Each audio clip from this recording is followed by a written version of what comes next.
ঘাটালে 5 বছর ধরে হওয়া জগদ্ধাত্রী পুজো বন্ধ করে দিয়েছে।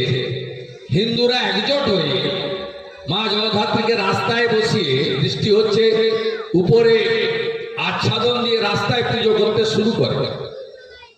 হিন্দুদের অনড় মনোভাব পুলিশ বাধ্য হয় তাদেরকে আবার পুরনো জায়গায় পুজো করতে নিয়ে যায়। এমনকি পাণ্ডবেশ্বরে গীতা বিতরণ করতে গিয়ে বাধা প্রাপ্ত হয়েছে। এগুলো হচ্ছে কেন জানেন? এগুলো হচ্ছে তার কারণ হচ্ছে আমরা ঐক্যবদ্ধ নই। আমরা রাজনীতির নামে বিভক্ত, আমরা চা পাতে বিভক্ত, আমরা ভাষার নামে বিভক্ত।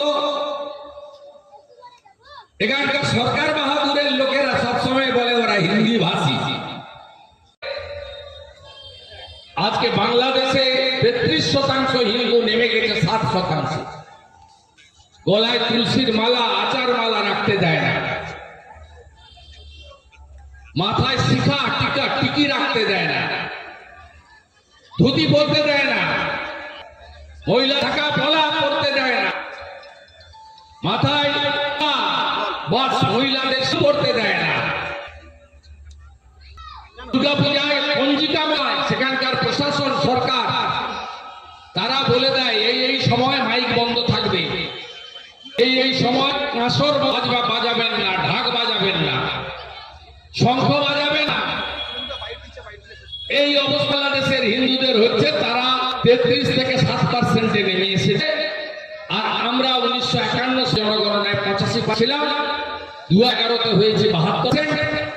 আগামী জনগণনা এখন 31 সালে ফল প্রকাশ হবে। আপনি দেখুন, আপনাদের বন্ধু বলে যাচ্ছে আমি 60%-এ নামবো, তার 10 বছর পরে 41 সালে আমরা সংখ্যালঘু পরিণত হব আমাদের মতো।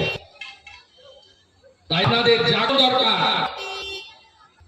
আপনাদের ঐক্যতা দরকার, আপনাদের একতা দরকার। মা জগদ্ধাত্রীকে সামনে রেখে একটাই প্রার্থনা, মাগো আমরা তো কেউ ভারত পিতা বলি না, ভারত মাতা বলি।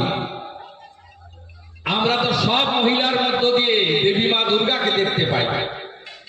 আমাদেরই তো স্বামী বিবেকানন্দ অষ্টমীর দিন বেলুর মঠে কুমারী পূজা চালু করেছেন। মাতৃশক্তি, নারী শক্তি না থাকলে আমরা কেউ পৃথিবীর আলো দেখতে পেতাম না। পশ্চিমবাংলার কোনো বোন, কোনো কন্যা সুরক্ষিত নয়। আরজিকরের অবহেলা থেকে দুর্গাপুর আইকিসিটি মেডিকেল কলেজের 2nd ইয়ারের ছাত্রী গ্যাংরেপ, গণধর্ষণের শিকার হন। দুর্গাপুরের আইকিসিটিতে উড়িষ্যার মেয়েটির বাবা বলে 80 লক্ষ টাকা দিয়ে মেয়েকে ভর্তি করেছিলাম, ডাক্তার করব, আমার মেয়ে গণধর্ষণের শিকার। পশ্চিমবঙ্গ সুরক্ষিত নয়, আমি আমার মেয়েকে পড়াবো না এই রাজ্যে, নিয়ে চলে গেলাম উড়িষ্যায়। এর থেকে বড় লজ্জার আর কিছু হতে পারে না।